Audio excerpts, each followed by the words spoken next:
consiste el verdadero patriotismo, señorías, en el reconocimiento de un bien común y no solamente en la identificación con los símbolos de todos. Es rotundamente falsa la concepción neoliberal para la que la sociedad no existe y que solo toma en cuenta a los individuos y a las familias.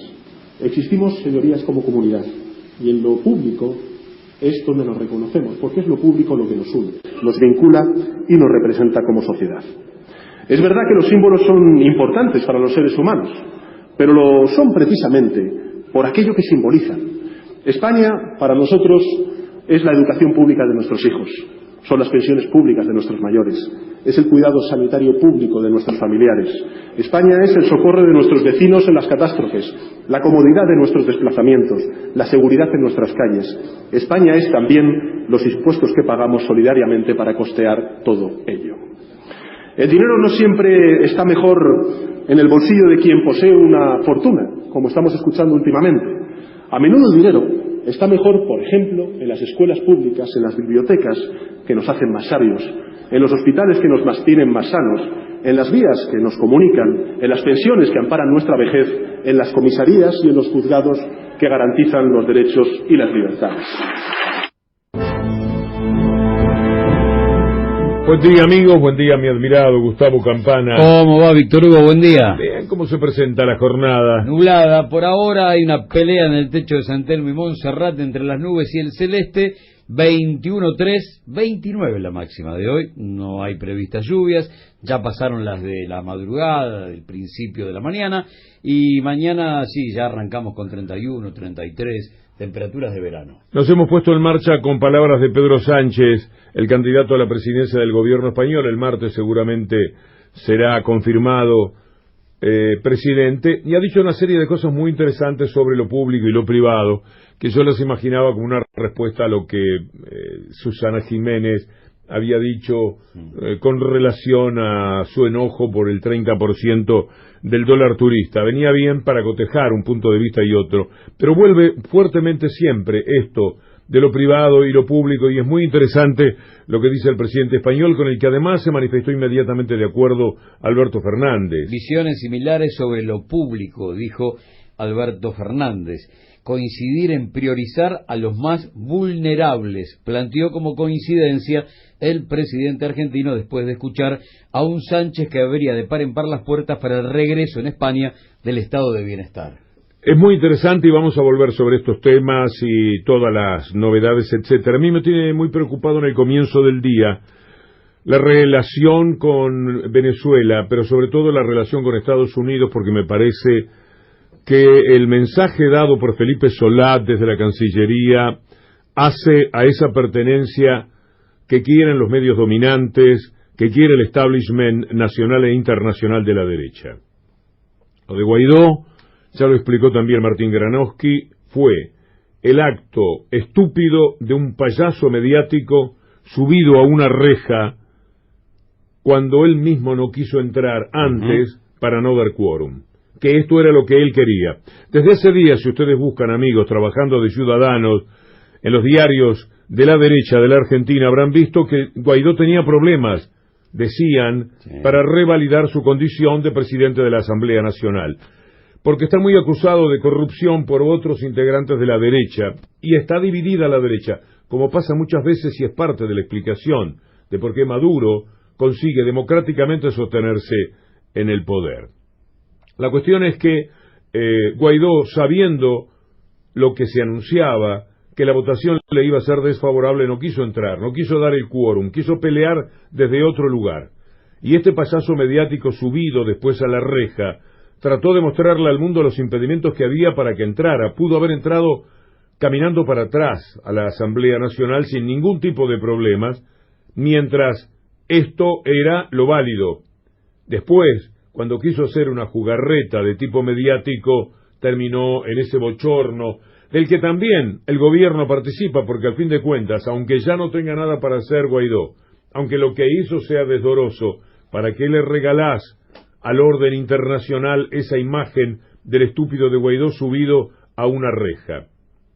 Ahora bien, ¿por qué el gobierno argentino compra tan de inmediato? ¿Cuál es el apuro que tenía por mostrarse peleón con Venezuela hablando de democracia cuando a la democracia la ataca mucho más la oposición y los Estados Unidos que el propio gobierno venezolano. Me deja muy preocupado, me deja muy angustiado. Estoy leyendo algo de Comunanet, Gustavo. Los medios pronostican el fracaso de Alberto Fernández si no impone un alineamiento total. La preponderancia diaria en Clarín, La Nación e Infobae de posiciones estadounidenses expresa la oposición más consistente al gobierno y muestra cuáles son sus ejes.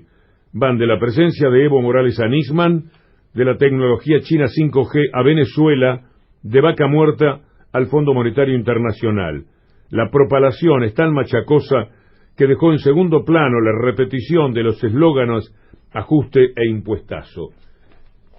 Es un acto apresurado, por lo menos el de Felipe Solá, consecuentemente el del gobierno argentino, que me imagino que avala ese proceder. Es como haber tenido muchas ganas, Gustavo, de decirle a Estados Unidos, mirá cómo somos capaces de pelearnos con Venezuela, y aprovechar la primera tontería de las muchas que se producen en la pelea de este tipo que es una verdadera alimaña, este Guaidó, un traidor, un gusano, que traiciona abiertamente a su país para jugar para otro tipo de intereses. Me parece muy triste el rápido alineamiento de la Cancillería argentina, y si debo decir del gobierno argentino, parecía que tenían muchas ganas de mostrarle a Estados Unidos que en la primera de cambio iban a mostrar que con Venezuela no tenemos nada que ver. Por un lado, la puesta en escena no obliga a ninguna respuesta diplomática, bajo ningún punto de vista. Y en segundo lugar, cualquier alineamiento directo, indirecto, formal y hasta previsible en algunos aspectos, en este caso se profundiza cuando vos te pones detrás no de Estados Unidos, sino de Trump. Y ahí la cosa se complejiza desde el punto de vista político muchísimo más. Caramba, parecería peor ese payaso mediático de Guaidó subido a la reja que el asesinato selectivo cometido por los Estados Unidos en Irán, que es un episodio que puede traer consecuencias para toda la humanidad. Sí, claro. Me pareció triste, quería dejarlo marcado en el principio, pero hay mucha cosa buena para comentar y también nos vamos a entregar a eso. Otro hecho de aquellos que parece que uno tiene que mencionar en el comienzo es un tuit de Juana Morín que me preocupa muchísimo, nuestro joven, brillante colega. Agentes de tránsito de la ciudad denuncian que el gobierno porteño despidió a más de medio centenar de trabajadores. Casualmente, Gustavo Campana, a aquellos que fueron elegidos como referentes para pedir por las medidas de seguridad tras el asesinato de Cintia Choque. Asesinato que además lo que puso en la superficie era cómo estaban precarizados esos trabajadores del Estado en la cava. Y entonces que hoy los delegados, los tipos que fueron a la pelea, los encargados de la discusión sindical quedaran afuera, es otro signo, pero ineludible, del neoliberalismo porteño.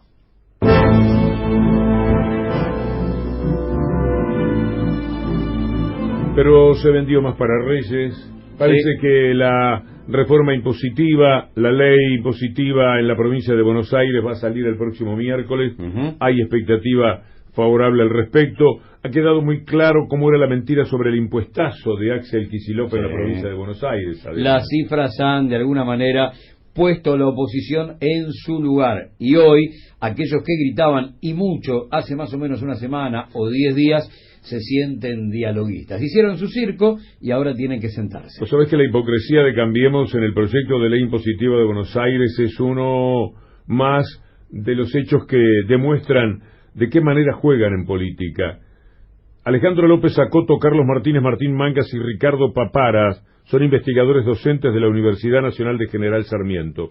Se pusieron a trabajar con los diputados de 3 de febrero que votan en contra del impuestazo, como ellos le dicen, y que dieron un verdadero impuestazo en 3 de febrero, con impuestos que son más altos que los que Kicillof quiere cobrar en la provincia de Buenos Aires, y además de ser más altos, son más injustos. En proporción eran terriblemente más altos. Sin embargo, el intendente era una de las cabezas que se encargaba mediáticamente de pegarle a la ley que iba a tirar sobre el Congreso Kicillof para reordenar la economía en la provincia. Pero además de tener que decir que hubo un año negro para las ventas minoristas, que cayeron un 11,6 durante 2019, imagínate cuántos comercios se pudieron sostener. Es interesante ver de Minuto 1 una nota en la que señalan que, estimuladas por los planes de cuotas, las ventas para Reyes subieron entre 2 y 3%. Hacía tiempo que no se veía un aumento del consumo, un aumento de las ventas. Inyección de dinero para el consumo.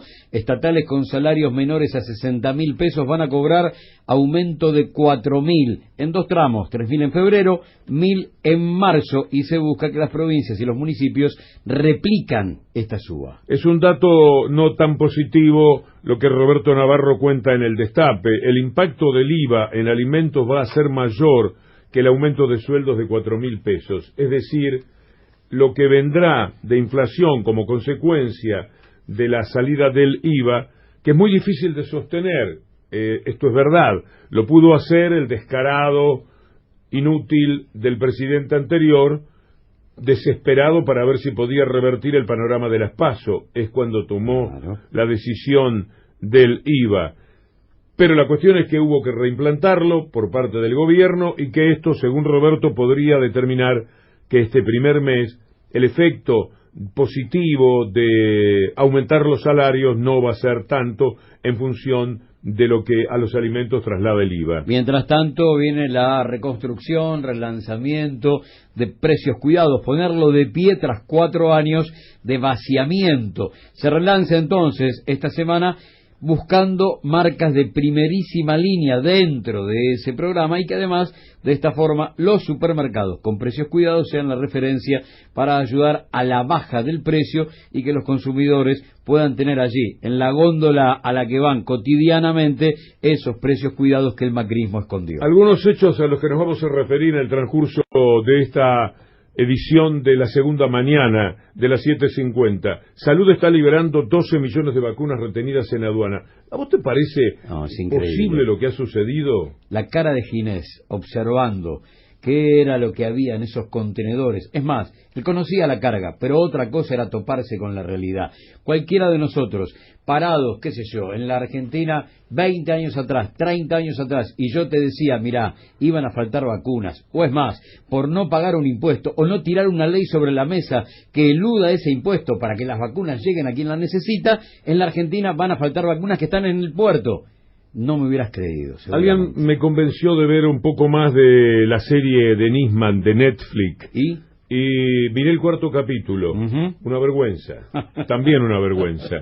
Primero que desde el punto de vista de la realización, como no tienen mucho material, porque tienen algunos reportajes sueltos y después lo que se ha visto 8.000 veces por televisión, usan imágenes y música para recrear Buenos Aires, muestran edificios, etcétera, como si estuvieran haciendo cine. La cuestión es que el 4º capítulo me lo habían recomendado especialmente porque tiene, y es verdad, un testimonio muy importante del perito de Lagomarsino. El perito de Lagomarsino dice cosas que destruyen por completo lo que Ingeniería ha presentado, digo Gendarmería. La presencia de los de Gendarmería, los testimonios de Gendarmería, pobre gente. Vos no sabés qué vergüenza, Gustavo. Tendrías que darte una dosis de este capítulo 4. Pero el capítulo 4 también está una enorme mentira que no es desmentida, por lo menos en ese capítulo, y para atrás, ¿por qué? Lo habrían hecho sobre por dónde entró la bala, dónde se dio el disparo Nisman. El abogado de Arroyo Salgado, el abogado de la familia de Nisman o de las hijas, que es un personaje que hace una historia nada creíble hasta como la cuenta, tampoco son creíbles los de Gendarmería. Uno se da cuenta por lo mucho que están mintiendo. A lo mejor Webster, el autor, dice, se van a avivar, van a entender que toda esta gente está mintiendo y que tiene motivos para mentir cuando dicen que fue un homicidio.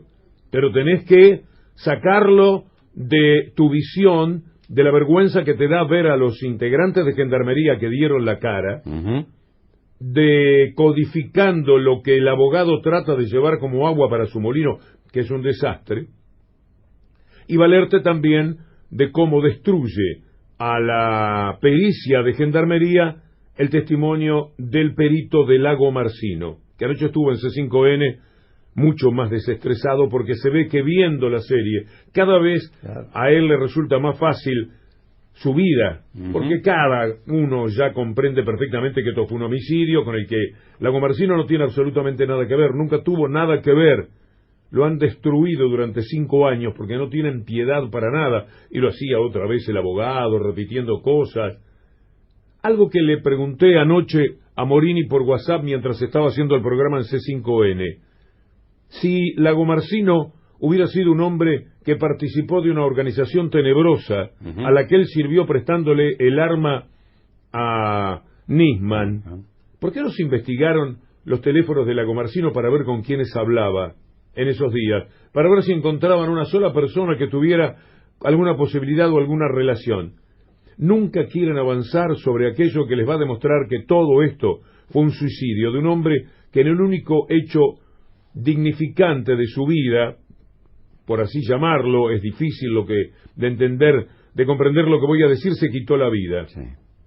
Al menos tuvo ese coraje final de quitarse la vida, porque me parece que suicidarse no es una cosa que resulte demasiado fácil. Que le están quitando hasta esa posibilidad, de ese dato final de dignidad, de quitarse la vida porque la vida ya no le servía. A los demás ya, hacía mucho tiempo, pero a él tampoco.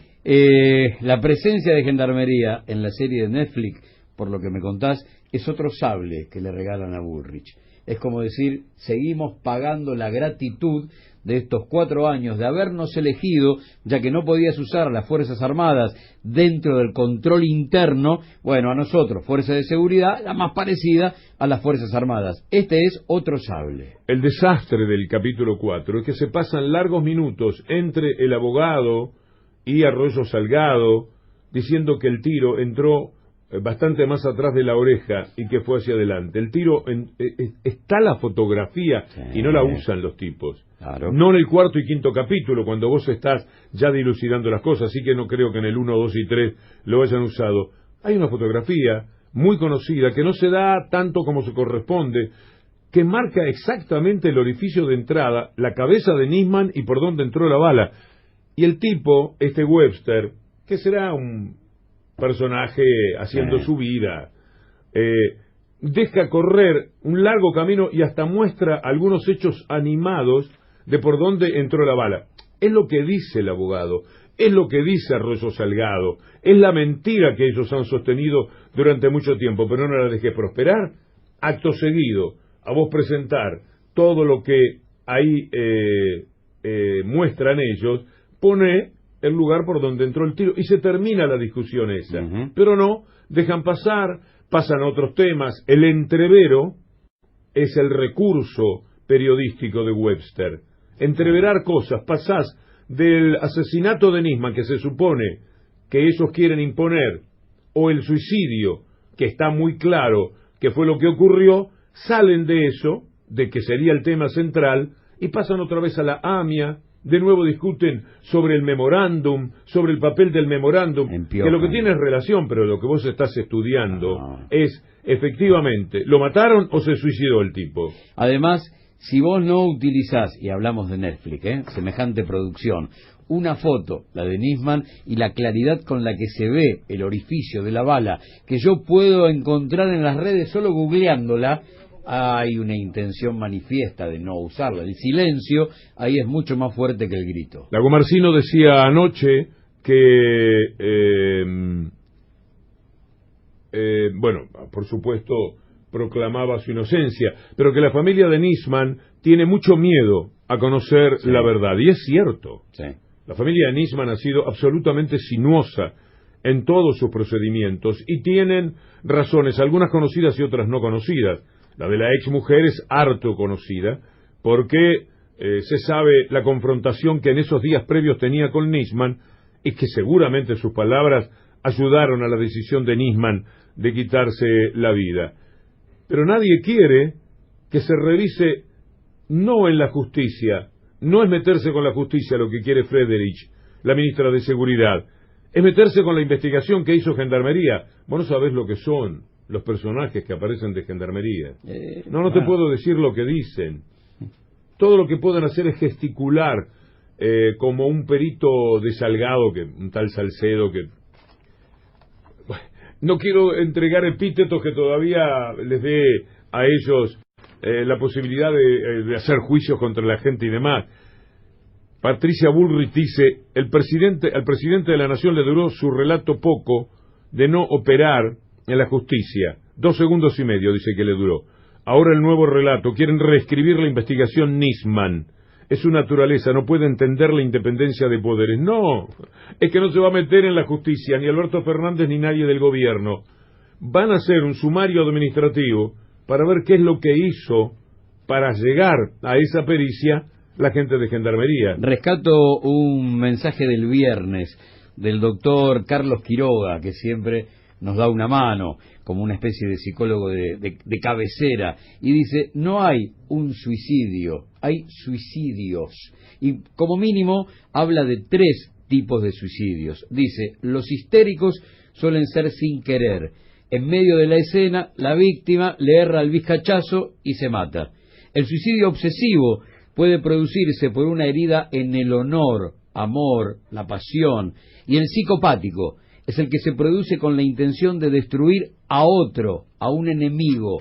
Este suicidio, el último, el psicopático, sería algo así como, bueno, te voy a dejar un problema en la sopa. Y ahí es donde él radica el porqué de Nisman.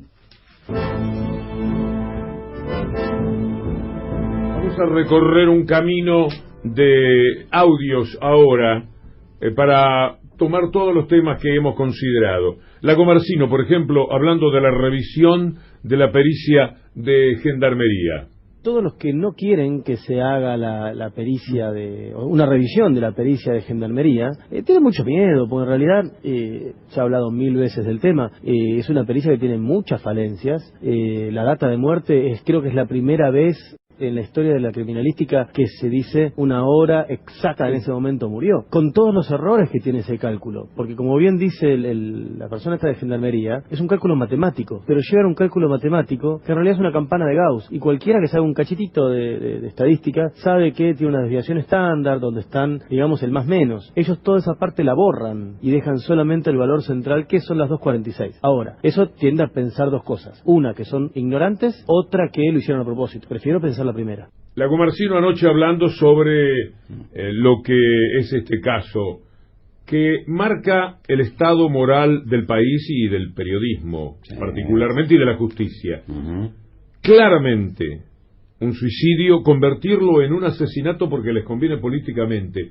No hay parangón, no lo hay. Lo que Mañeto, Saguier, desde sus medios de comunicación, con el alma totalmente podrida, en nombre de intereses siempre absolutamente nefastos, hacen, nefastos y propios.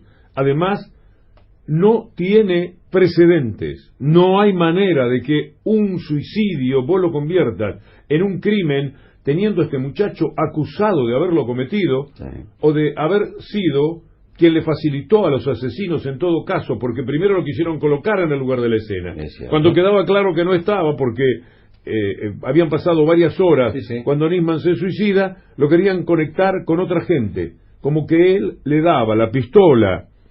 El abogado llegó a decir esto, el abogado de la querellante, llega a decir que Lagomarsino llevó la pistola para que los que iban a matar a Nisman no tuvieran que incomodarse buscando un arma, ya tenía el arma ahí. O sea, es que no hay caminos a recorrer sobre esto. Otro audio que tiene que ver con estos días especiales. Enorme impuestazo. Bueno, y se viene también el impuestazo en la provincia de Buenos Aires. Traducido, impuestazo puro y duro en la provincia de Buenos Aires. Con una palabra se oculta el balance. Y entonces lo que se dice, señalándolo con el dedo índice al actual gobernador de la provincia de Buenos Aires, vos venís a afanarme. impuestazo tiene que ver con cómo rearmo las cuentas fiscales después de desocupación de 2 dígitos y una deuda externa de 9.000 millones de dólares, que es el 81% de la deuda total que tienen las provincias en la República Argentina y que nadie sabe cómo se va a pagar.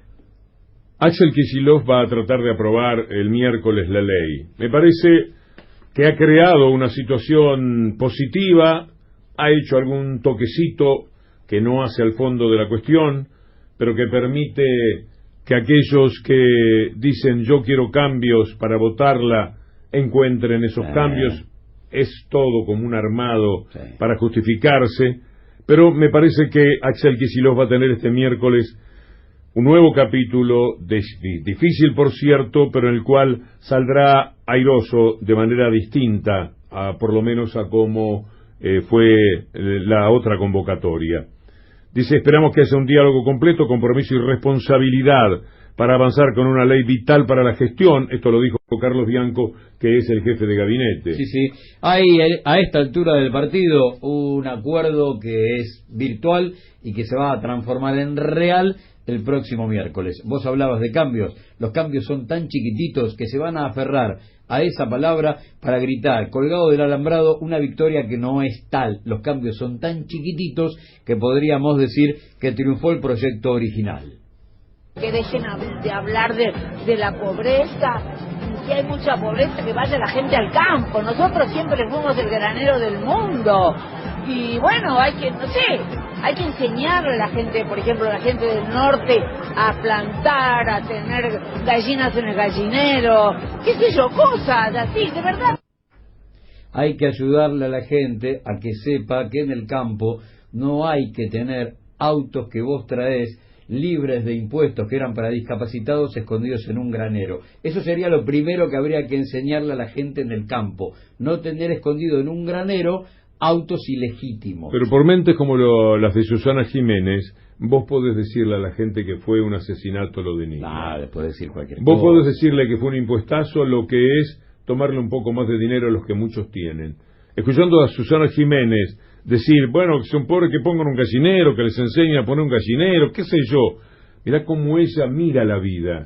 ¿Cuál es la forma de penetrar en los problemas sociales que tiene Susana Jiménez? Pero es Susana, pobrecita, una persona que marque una individualidad o un colectivo. Es un colectivo de mentes que piensan de esta manera y por eso Clarín y Nación pueden actuar de la manera que lo hacen en cualquier sentido. Dentro de un momento te voy a mostrar cómo en una nota de una carta que era a favor de Kicillof la convirtieron en contra. El primer motor que nos hace políticos es la sensibilidad que tenemos frente al dolor del otro. ¿Cuánto nos jode el dolor del otro? El hambre, la miseria, la marginalidad, el grado de insensibilidad social que muestra la palabra de Susana Jiménez, que no es nuevo, pero cada vez que uno lo redescubre es como si aumentara, cada vez es más grande, a medida que pasa el tiempo se agiganta.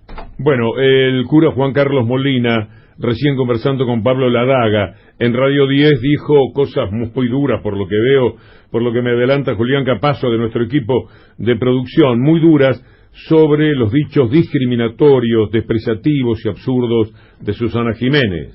Gente mala, gente dañina, gente que no tiene empatía con nadie.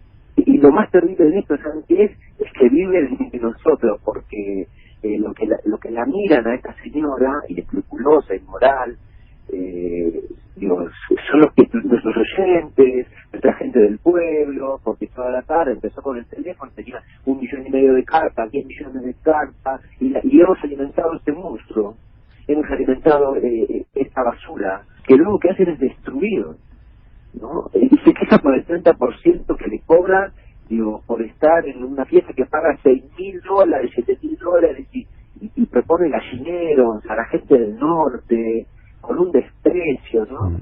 La verdad que el padre utiliza palabras que son irreemplazables. Uno hablaba de insensibilidad y por ahí está maquillando esto. Hay gente mala, sí, claro. Monstruos, basura. Bueno, el padre utiliza palabras que son absolutamente irreemplazables, palabras justas con el tono justo. La mañana. Víctor Hugo y Campana.